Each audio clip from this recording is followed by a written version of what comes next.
I hear that when people hear us start the service, they start coming in, even though we've already rung the chime. All righty. Well, good morning, members, friends, and guests. My name is Ann Tomalavich. I'm today's lay leader. I'm really happy to welcome you to the Unitarian Universalist Fellowship of Pottstown since 1967, and I was alive then. I was a teenager. We've been a warm and welcoming liberal community here in the Pottstown area. Every part of you is sacred. As you used, we celebrate diversity as a spiritual gift. We build inclusive communities and work for justice and equality as a core part of who we are. All of who you are belongs. All of who you are is welcome.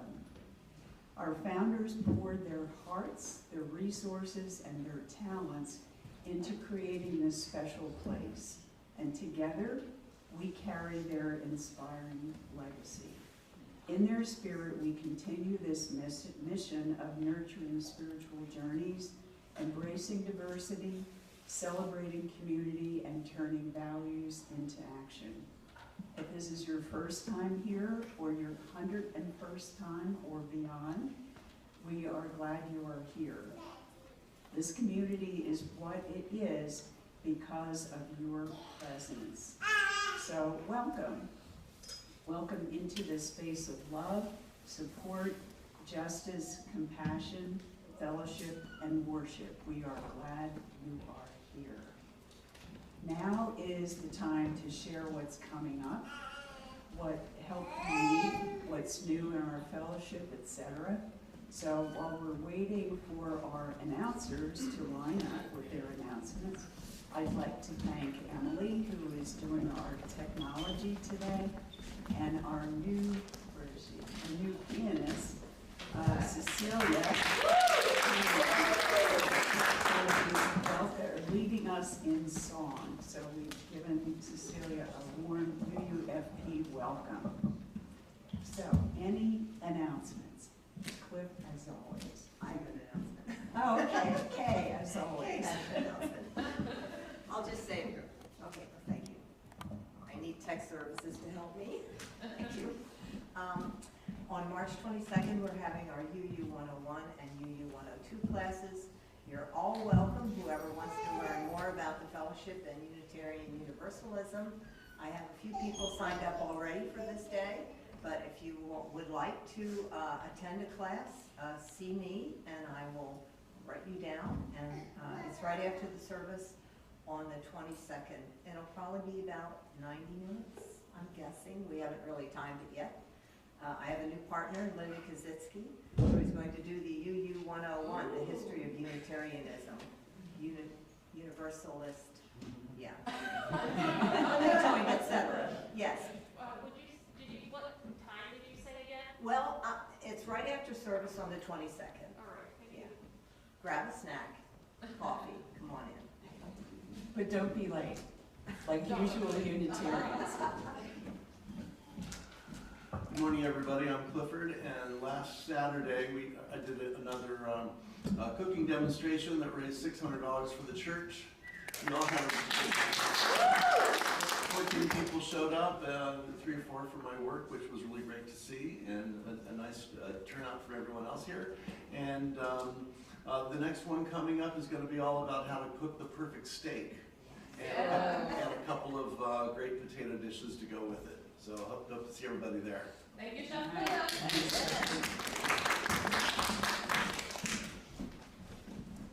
Unfortunately, we have missed a couple of our concerts for the community concert series this year due to the weather, and the weather also caused me to not be able to make the announcement, but there is one today, and I will say today's concert at St. John's Lutheran Church in Phoenixville is the one that I have been looking forward to all season. Is anybody here familiar with the Pine Forge Academy Choir? If you can't come to the concert today, look them up. Their YouTube videos are fantastic. Pine Forge Academy is a world-renowned choir. It's actually a Seventh-day Adventist boarding school in Berks County, and they travel all over the world. They're known for spirituals, gospels, anthems, classical pieces, current pieces. They're fantastic. So I'm kind of disappointed that I wasn't able to get the word out earlier, but it is at 4 o'clock today in Phoenixville. If you're interested in coming with us, let me know. If not, I strongly recommend you guys check them out online. They are just, I'm so pumped. I'm very excited. So hopefully they'll get a good turnout today. Thank you. Any other announcements? All right. So I want to thank Leona. Did you know that you were going to light the chalice today? Yeah. All right. Thank you. We light this flame to ignite our hearts and minds, the spark of knowledge that enlightens, the shimmering hope that burns, the blazing love that engulfs our actions, the bonfire of our commitment. We light this flame to celebrate our kaleidoscope of diversity, working, loving, and living on the side of love. For this, we light this flame. Yeah. What do they do with the chime? Here. As usual, before I strike the chime, I would like you to put your phones into worship mode. Whatever your ringtone is, we don't like it. All right. The chime allows us to come into the present and focus on the gift that is the present moment. That didn't last very long. Emily always makes it last longer. I don't know how she does it. All right, so some opening words.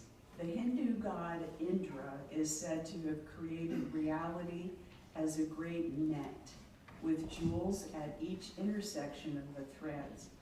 Every jewel is reflected in every other, and they are all connected by the infinite, intricate web. The jewels are sacred, and so is the net that connects them. And so I pray, dear God, you are the between spaces of our lives. Where one hand reaches to touch another, you are there. Where eyes meet across the crowd and confusion and find understanding, you are there. Where the spark leaps from one mind to ignite another, that is you. Wherever we connect, you are the connection. Each of us is a jewel in Indra's net, shining like dew in a spider's web. Praise to you, the web that connects us one to another.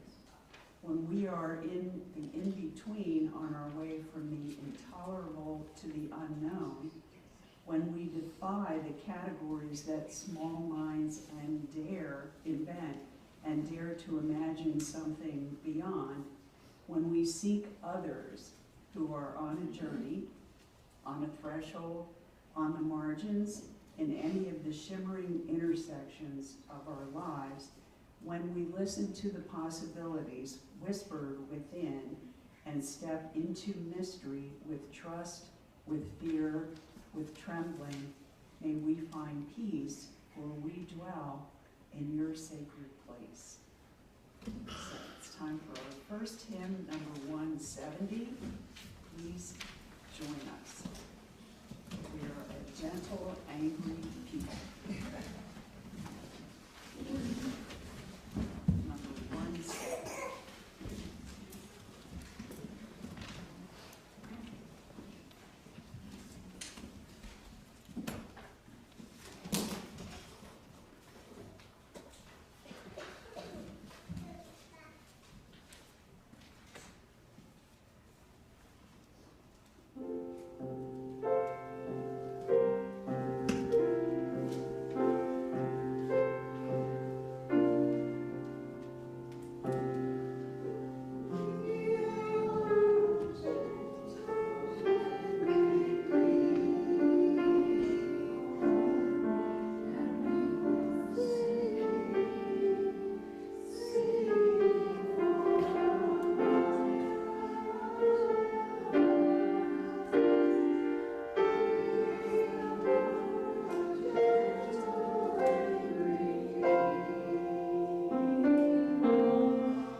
to all of us on all ages.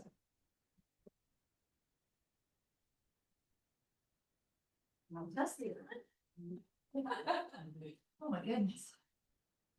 Personal story time. Yeah, right? Place of prestige here.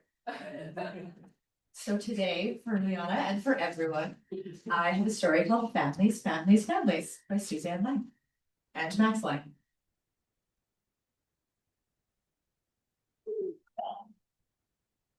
Do my best to hold the mic and turn the pages to see.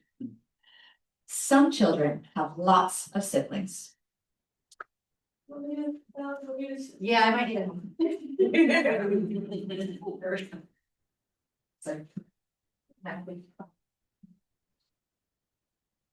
Some children have lots of siblings. Some children none. Some children have 2 dads. Some have 1 mom.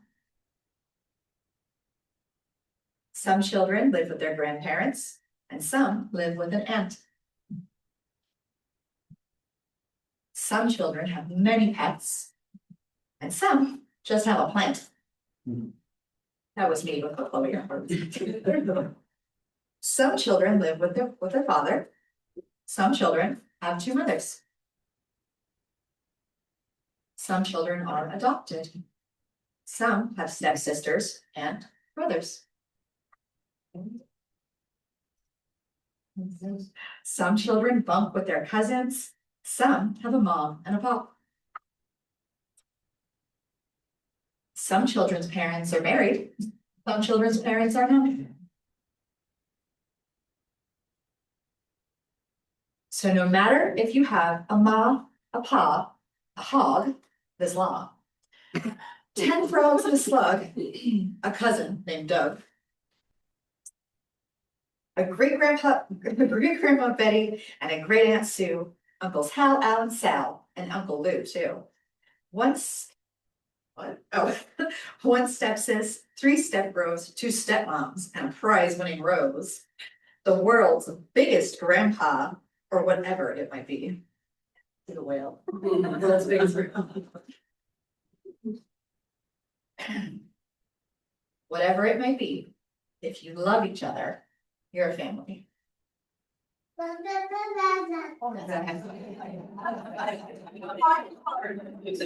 Excellent timing.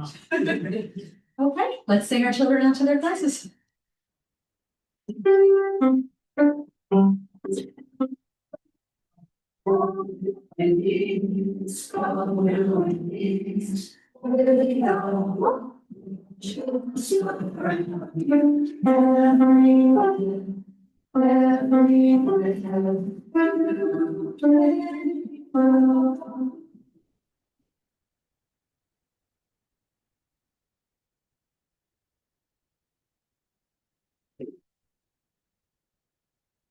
This reading is Open Our Hearts with Love by Naphtali King.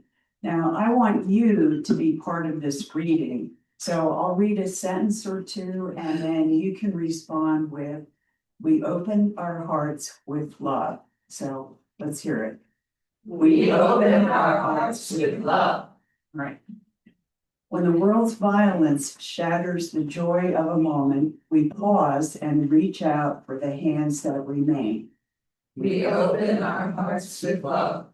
When despair rises as a monster from the deep and drags down one of our own, our answer is that we open our hearts with love. When hatred and anger rage in fire and suffering, we bend to pick up the wounded, to bind up ourselves, and we open our hearts with love. When fear whispers, build more gates, add more locks. The blessed are those who defend themselves. We rock those fears to sleep and let them rest as we open our hearts with love. People will do unspeakably cruel and horrible things. We know this fact. We live and die this daily all around the world, in every community and every wasteland. But we know the answer is found only with one action, and so We are one love. hatred never ceases by hatred, but by love alone can be healed. This is the truth we affirm. We live with courage and with a wider and wider circle of that force that bends our lives to ones of mercy, justice, and compassion. We are one love. It's the truth. Just by being born, you are loved. There is something within you and within every person that can be loved. We are love. Almost done. In love, we pray for those families, those individuals, all the persons here and everywhere who are desperately sure that there is not enough love in the world for them to have some, who are desperately sure that they do not matter. In love with life, in love with the beloved, we turn to answer that desperation with assurance. You are loved, you are lovable, we will and do love you. Now attend to your life's work, to love. It's the only legacy that matters. Amen. You don't have to say anything more. Okay, we'll have our offering now. Giving is not about duty. It is an invitation to invest in the life of this community, to nurture its spirit and to carry its mission forward. We now receive the morning offering with open hands and open hearts. If you are here for the first time or the 100th time, the offering is just that. It's not a fee, it's not dues, it's just whatever you want it to be. We're just glad you're here with us.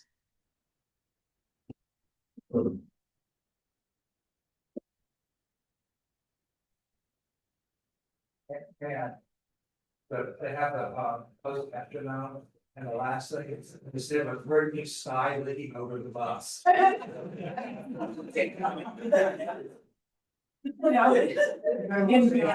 my voicemail, they have a transcription, Yes. and my brother who would never have left the F word fly from his mouth. At the very end, it was a few later. So there you have it. Okay, great. All righty. It's my pleasure now to introduce our speaker for today, Liss Rinker. She is a licensed professional counselor, or LPC. She's a mental health professional dedicated to supporting LGBTQ plus clients navigating religious conflict and moral injury. Her work focuses on the psychological impact of non-affirming environments and the development of spiritual fluidity as a coping mechanism.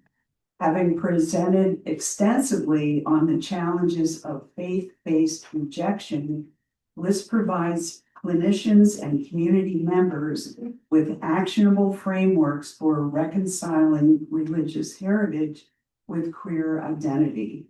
Her current research explores the role of communal belonging in the long-term mental health outcomes of LGBTQ plus people of faith. Liss, thank you.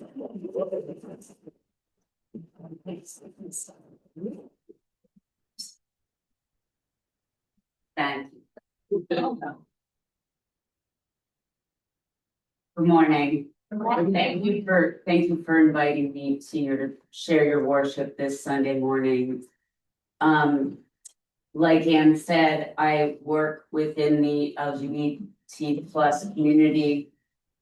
And one of the things that is so challenging is faith, because people have the religious trauma of the religions of their family and the religion of, you know, society built on dogma where, you know, I mean, I'm sorry, built on karma, dogma. Bad stuff, right? Where God doesn't accept us because we're this or that. My personal experience is coming from being a person who was addicted, and I have 21 years clean, but I was addicted and I came into that believing I was unloved and unlovable. And so I tried desperately to just hide. If I hide enough, then I'm acceptable. If I'm not who I am, if I'm not what I am. So one of the things they told me is that, well, faith is the key to all of this in recovery. And I was like, great. So, and my first reaction to that was, well, then I guess I don't belong here either. And what I found in my recovery as I grew, that I not only could be exactly who I am, but I could be accepted and celebrated as such, right? So this brought me to a place where I realized, like, if I feel this way, if I feel like being me isn't okay, other people must feel that way too. And, you know, my queer identity led me to realize, like, this is an area where people aren't getting the service they need because people don't understand that, you know, it's, you know, yes, their family loves them, but their family loves the version of them they allow their family to see. Because if they were their whole unapologetic self, there might be rejection. And in a lot of families there are.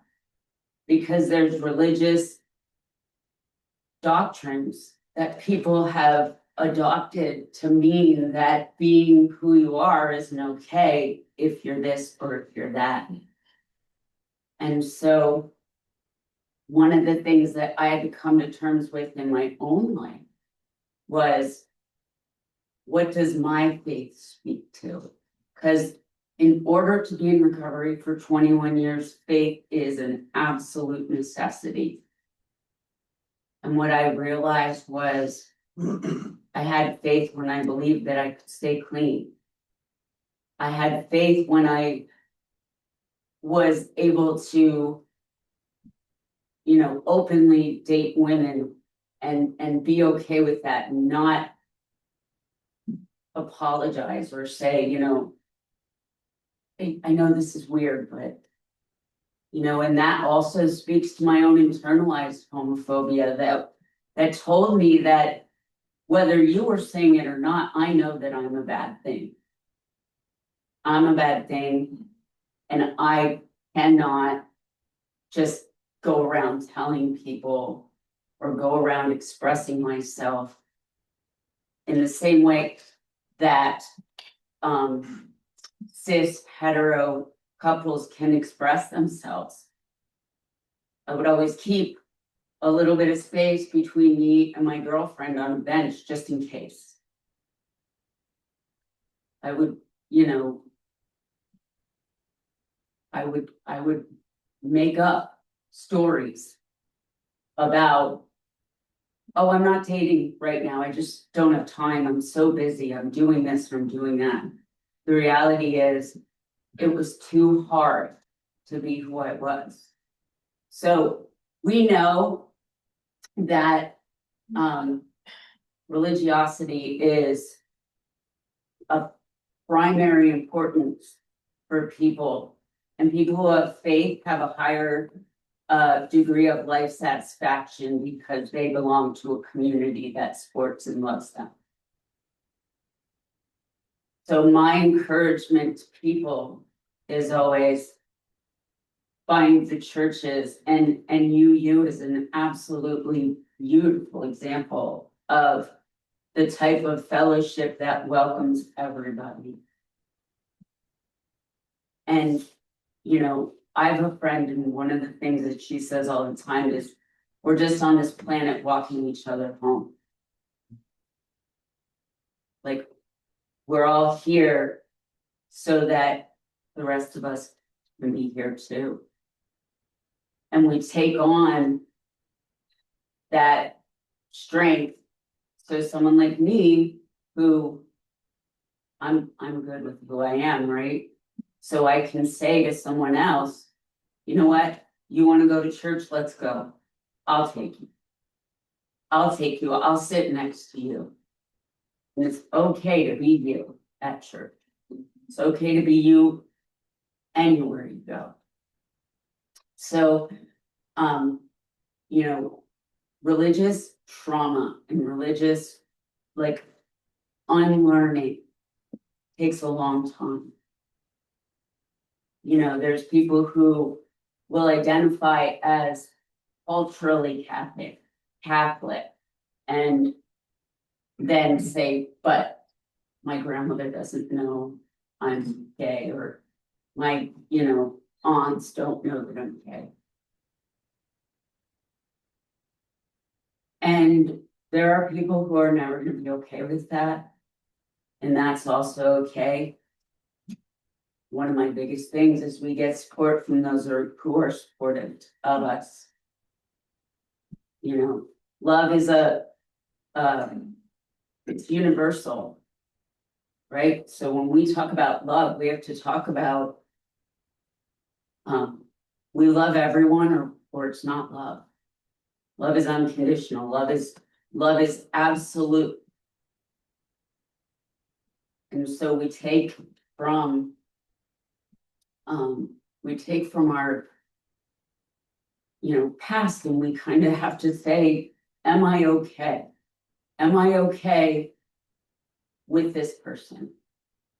Am I safe here? And so I encourage people to explore their religiosity, explore what they believe, use the tools of faith that work for them, and let the rest go. Take away the stigma that you're feeling from being who you are, and just allow yourself to put into practice the faith-based things that work for you. So I'm a person who would always say, I'm spiritual, not religious. And that is kind of a misnomer, right? Because there are aspects of religion that I really appreciate and love. And I take those in, and I recognize that those are things that speak to me. And because they speak to me, they work for me. I don't have I do this every day, but I really know that I wouldn't be in the place that I am now without a very strong connected faith, and believing that people of all walks of life deserve to feel like they can be part of. And being part of is really what faith community does for people. You know, there's different beliefs, and there's different religions, there's different ways to worship, and there's different ways to participate in your faith, but faith is, you know, faith in a lot of ways for some LGBT people is the only family that they have. Being able to just be part of something that matters and matters to them. So I've spent a lot of time on this topic. I've spent a lot of hours in my office with people who want to share, like, what being a certain religion has meant. And what I've found in my practice is that people just want to belong to something. And when we can show people the care and concern and love, we can be changing their beliefs about, participating in spirituality, what faith means to them. I think that sometimes we forget that we are like we're all the same. And the people in my life are all very liberal, and I'm very fortunate, so I don't have that traumatic coming out story, but a lot of people do. And I'm happy to see someone recognize that from their trauma they can have hope, because they can be set in a way that allows them to trust a community of people, and that they can bring out their, real selves, right? So I show up as me every day, and anyone that knows me will tell you, like, yep, she's that girl, right? I'm me. But I have a lot of privileges because I'm a middle-aged white woman, so basically I'm invisible. Right? So I can go anywhere. But I have friends who have people shout at them in the street because there are women who look like men.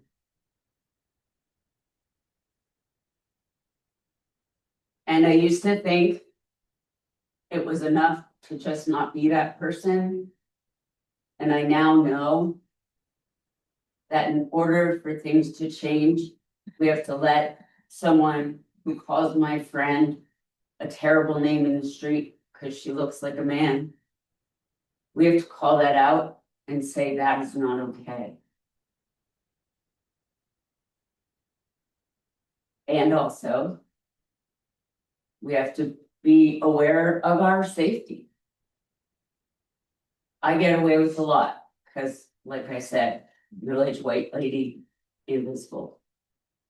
So I get to wake up and decide every day if people know I'm gay. And I have friends who don't have that luxury. So I'm a huge advocate for the trans kid whose grandmother doesn't know they're trans. I advocate for kids who want to wear a binder and mom says, no, that'll stunt your growth. Because they can't be on hormones because now kids are no longer able to. And I know, like, we all have our own feelings about hormone blockers and all of those things, but I can tell you that those are the kids that kill themselves.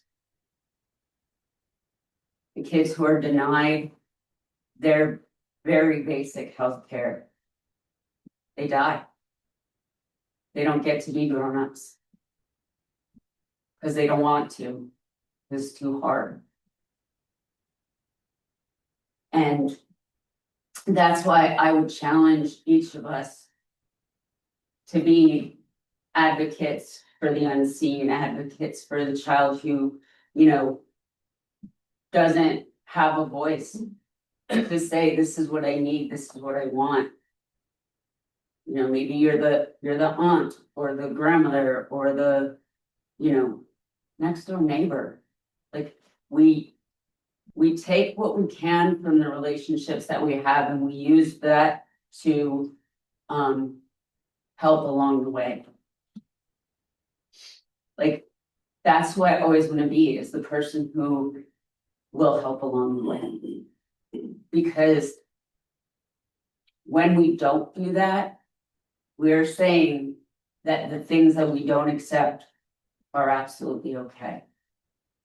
And they're not. So I want to just leave here today with my personal promise that I'm going to keep doing what I do. And I would encourage you all to join the fight, because people need you. Thank you.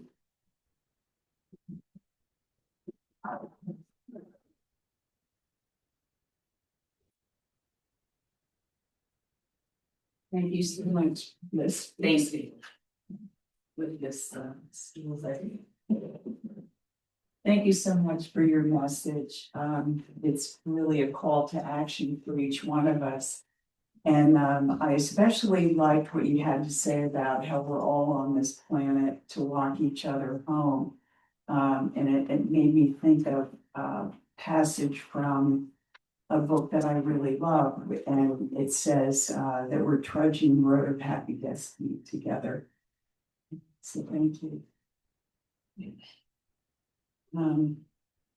Okay, our closing hymn is number 86, Blessed Spirit of My Life.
Thank God that was only 2 verses.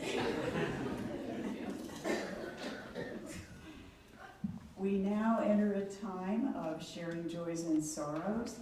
During this time, we turn off the video cameras out of respect to those who would like to share. Sheila. I just told her. Okay. We extinguish this flame, but not light of wisdom, the warmth of community, or the fire of commitment. These we carry in our hearts and in our hands until we all together are heard. And I have a little bit further reading about extinguishing. As we extinguish this flame, may we carry its smoke with us. Excuse me, smoke, thank goodness.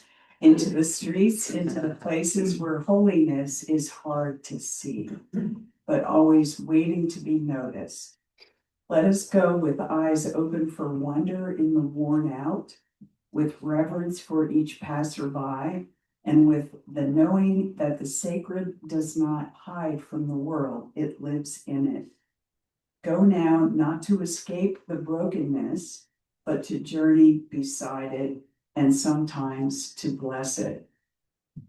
Liz, thank you so much for being with us today. I hope you enjoyed being with us, and we all hope that you will come back again and very soon. I know Irene has some designs on your demand. Oh, yeah, she told us this morning. Those of us who are here in person, please join us for refreshment and fellowship, or as my sister calls it, Unitarian Communion. She was actually here at the class and she loved it. She loved it. So we'll be in the social hall. But those of us who are here, those of us who are joining in the ether, until we meet again, please stay sunny, go in peace, namaste, shalom, amen, and blessed be. Toodaloo. Thank you. I mean, my schedule is there. Okay.